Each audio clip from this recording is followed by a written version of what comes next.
apprendre à l'opéra pour crier plus. Ce que je vais vous présenter avant de faire la présentation qui est là, c'est juste vous donner une manière de pouvoir percevoir l'agriculture. Parce qu'aujourd'hui, en plus d'aimer l'agriculture, ça ne suffit pas. Il y a la manière de pouvoir percevoir cette agriculture et la manière de pouvoir permettre à ce que cette agriculture non seulement soit beaucoup plus rentable pour nous, mais qu'on puisse véritablement s'introduire dans des éléments qui vont nous aider. Je vais donc vous faire une démonstration ou bien vous proposer et vous montrer un certain nombre de choses.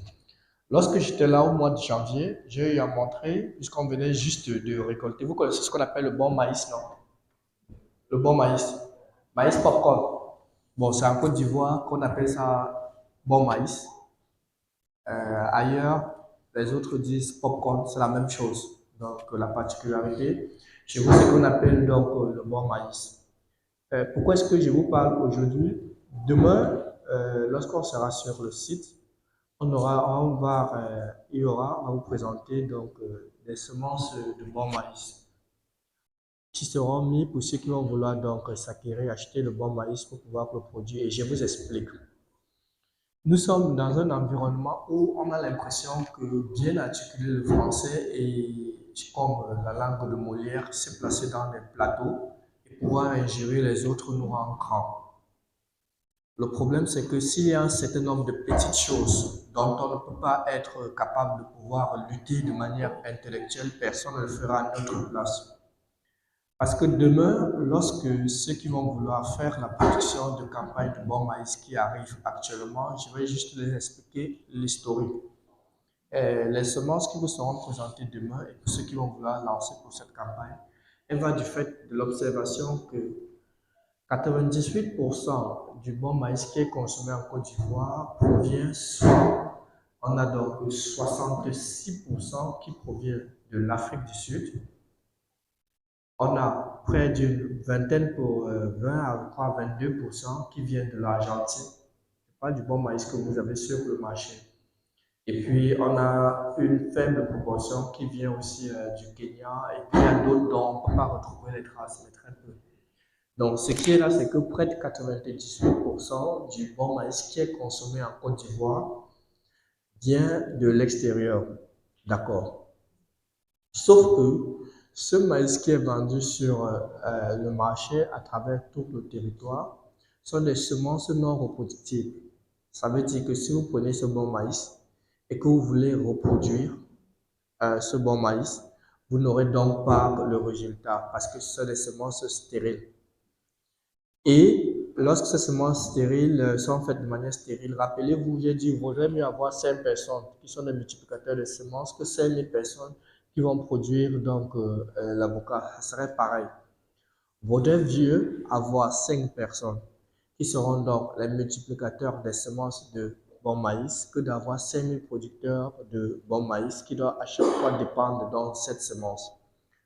Allant de cette observation, lors de la petite campagne agricole, la petite campagne qui a commencé au mois d'octobre, qu'est-ce que nous avons fait? La première observation, c'est que nous nous sommes rendus compte que la culture du maïs dans le Grand Sud, en fait dans le Grand Nord, c'est beaucoup plus développé parce que ça entre beaucoup dans la culture alimentaire. Dans le Grand Sud, c'est lors de la grande campagne qu'on fait beaucoup plus de maïs. Raison pour laquelle, lors de la petite campagne, nous avons eu à reproduire des semences dans une ferme. Du côté, ceux qui le savent bien, c'était du côté du Toumodu. Il y a un village après Moronou, on appelle Dao. C'est où nous sommes allés, nous avons reproduit donc ces semences de bon maïs qui étaient isolées de tout autre. Parce que le maïs, c'est quelque chose que le vent permet la contamination des stolons afin afin de garder la pureté de ces différents grains. On a eu à faire donc la production de ces cultures de bon maïs. Et l'objectif de cela, c'était quoi? C'était de pouvoir permettre, parce que le monsieur a eu à lancer, de reproduire des semences qui seront mises à la disposition de ceux qui vont pouvoir le faire pour produire encore les semences et le bon maïs. Ce bon maïs peut être consommé, pas de souci. Ce bon maïs peut encore être reproduit. Est-ce que vous comprenez? Parce que lorsqu'on parle, par exemple, qu'il faut que l'Afrique se batte, apparemment, on parle parce qu'on doit se battre intellectuellement. Est-ce qu'on se comprend? Donc, cette expérience a été menée pour que l'objectif, les gens puissent déjà et produire le bon maïs, et reproduire les semences, et reproduire ce qui est pour la consommation. Et maintenant, une fois qu'on fait cela, on peut attaquer le marché de manière saine.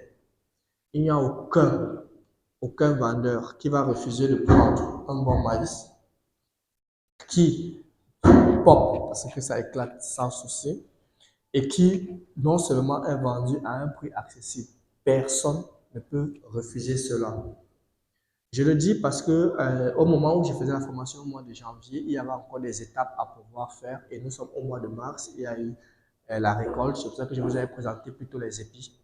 Il y a la récolte, il y a le tri, il y a le séchage qu'il fallait faire et puis maintenant, ceux qui vont se lancer dans la production donc, de ce bon maïs pourront donc être les premiers à pouvoir mettre. C'est la raison pour laquelle j'ai dit, il vaudrait mieux en avoir 5 producteurs que d'avoir 5000 producteurs. Ça, c'est la première des choses, par exemple, pour le bon maïs. La deuxième des choses, c'est que lorsqu'on va revenir, quand on parle de, j'ai eu à dire, tout pousse en Côte d'Ivoire. Parce qu'on a parfois l'impression qu'il faudrait que lorsqu'on parle de cette agriculture, c'est quelque chose. Or, sur cette table, toutes les plants qu'on a eu à prendre sont des plants qui sont arrivés et puis il a fallu qu'on puisse arroser et voir si ça se développe. En fait, c'est déjà une évidence. C'est pas comme si on j'invente la roue en disant ça. Sur cette table, on a un ensemble de cultures, parmi lesquelles on a apporté des différents échantillons qui permettent d'avoir, on a parmi cela les plantes aromatiques. Les plantes aromatiques vont jouer sur deux rôles. Il y aura, lorsqu'on va parler des différents insecticides, fongicides dont on peut exploiter, au niveau de la santé humaine, on pourra aussi l'utiliser. Est-ce qu'on se comprend? Le tout, c'est de pouvoir démystifier tout ce qu'il y a. Parmi ces différentes plantes aromatiques et autres, sur cette table, par exemple, ici, nous avons ici la vanille. La vanille. La vanille qui pousse très bien ici et n'a pas de souci. Il suffit seulement de pouvoir, ici, là, je tiens en main, donc la vanille qui se développe très bien. Et lorsque demain, je mettrai des fiches qui vont permettre de vous donner toutes les informations supplémentaires par rapport à ça. Ça, c'est ce que vous allez recevoir demain matin, qui est donc la vanille. Ici, on a la sauge officinale, qui est utilisée aussi bien en agriculture biologique, qui est utilisée aussi bien au niveau de la santé, parce qu'ils ont toutes les différentes propriétés. Et donc, voulant faire une agriculture où on intègre tout un certain nombre de choses, on a donc ici là la sauge officinale qui se reproduit très bien dans notre environnement. Voilà la plante telle qu'elle est arrivée et elle est en train de se reproduire. À côté de ces sauges, par exemple, nous avons ici la verveine qui se développe aussi très bien, qui a les différentes propriétés. Quant aux propriétés et autres, là, la verveine que vous aurez, la verveine qui se développe très bien. Et vous aurez toutes les différentes propriétés, aussi bien en agriculture qu'au niveau de la santé humaine. Parce que ce sont des plantes qui sont utilisées parfois aussi, les feuilles sont utilisées comme fongicides, comme insecticides. Mais à côté de ça aussi, on va aussi vous montrer les mauvaises herbes qui sont utilisées comme insecticides ou fongicides. L'idée, c'est pourquoi? C'est qu'il ne faudrait pas qu'on trouve d'excuses pour pouvoir dire que l'agriculture biologique a des soucis parce qu'il manque des éléments. On peut aussi utiliser les plantes aromatiques, on peut aussi utiliser les mauvaises herbes, on peut aussi utiliser ce qui est disponible de manière locale. Et lorsqu'on fera les pratiques, je vais vous montrer toutes les différentes alternatives qu'on peut combiner en fonction de ce qu'on veut. On peut donc utiliser ceci comme une plante aromatique. Maintenant, ici,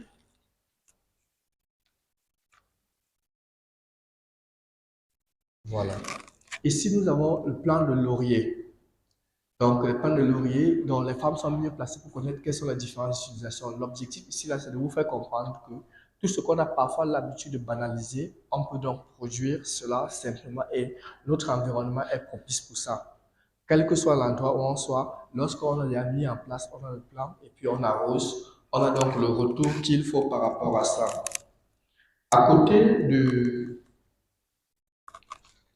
voilà, du laurier que nous avons aussi le poivre, que ce soit ce qu'on appelle le poivre blanc et autres, qu'on a ici là, qui se développe aussi très bien sans souci. D'ailleurs, lorsqu'on parle de poivre, la zone, quand on dit zone par excellence, c'est toutes les régions à partir d'Agboville, Grand Yapo, Petit Yapo, en remontant tous ces secteurs-là, qui est la zone par excellence. Quand on dit la zone par excellence, ça veut dire que c'est le bastion. où on aura le meilleur rendement. Et chez les autres, on pourra avoir des différents résultats qu'il faut. Mais comme on dit, généralement, lorsqu'on vient le bastion de production ou bien la zone où on aura moins d'efforts à faire par rapport à toutes les autres régions. Mais c'est possible de pouvoir produire, que ce soit à Toumoudi, que ce soit à Daoukro, ou même à l'ouest de la Côte d'Ivoire, ça pousse sans souci. À côté de ça, maintenant, nous avons ici, par exemple, les plants de fraises, de fraisier. On peut le multiplier par les graines, on peut le multiplier par les plants. Et lorsque demain, on ferait donc la pratique, je vais vous montrer comment est-ce qu'on fait le dispositif pour la mise en place, la production des différents fraisiers. Donc, on peut donc produire ces fraises. Il y a la variété Charlotte, la variété Maestro. Et demain, lorsqu'on fera la pratique, je vous montrerai la différence des deux, l'avantage et les inconvénients de chacune de ces différentes plantes-là, qui sont juste les plantes donc, de fraises. À côté d'autres ça, à côté de cela, on a encore d'autres plantes aromatiques, que ce soit l'achillée millefeuille, que ce soit l'achillée millefeuille, que ce soit le romarin que nous avons, que ce soit la verveine ou toutes les autres plantes aromatiques. Vous aurez tout le listing. Ce que je vais vous faire comprendre, c'est que toutes ces plantes aromatiques, une fois que ça a été mis dans cet environnement, il fallait juste prouver l'évidence que ça se développe sans souci. Et c'est ce que nous avons eu à faire, rassembler, mettre et vous montrer généralement cela. Et demain, toutes les autres variétés de plantes aromatiques vous seront donc représentées. Et je vais continuer par là. Ici, on a ce qu'on appelle la pomme généralement la pomme européenne ou la pomme de France. Donc, dans d'autres pays, on appelle pomme de France, pomme européenne. Les pommes que vous connaissez, il y a ceux qui sont de couleur jaune, rouge, voilà, parfois plutôt, voilà. Et après la pause de 12 heures, je vais vous montrer comment est-ce qu'on peut pouvoir faire pour pouvoir lever les graines, pour que les graines puissent se développer et pour obtenir ici la pomme de France. Et l'avantage, par exemple, chez nous, c'est qu'une fois qu'on a respecté les conditions de lever des graines, lever la dormance et autres, on a un avantage parce que parfois, nos pluies, le soleil est beaucoup plus intense dans certaines régions qui serait un avantage que parfois on se retrouve avec 2 récoltes par an, qui n'est pas le cas chez les autres.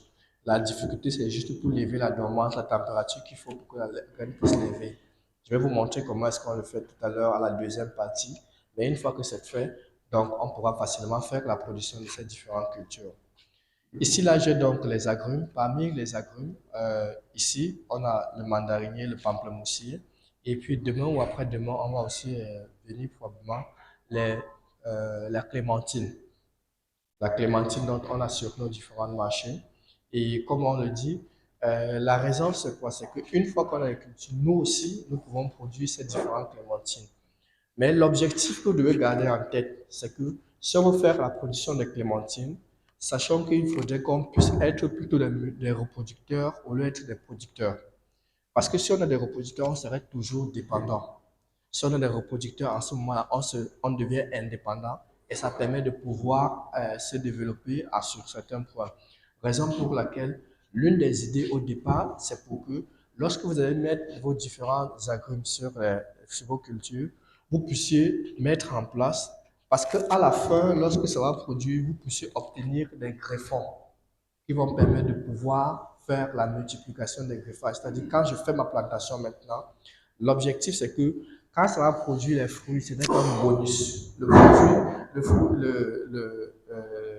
Le fruit sera un bonus, mais les plants que j'aurais mis, ça va me permettre de pouvoir prélever sur cela les greffons pour pouvoir multiplier d'autres. Est-ce que vous comprenez? Donc, une fois qu'on va faire, on a fait ce processus, la mise en place donc, de ces différents agrumes, qu'importe, ça peut être et la clémentine, et le pomelo, et le pamplemousse, tous les différents agrumes se développent très bien.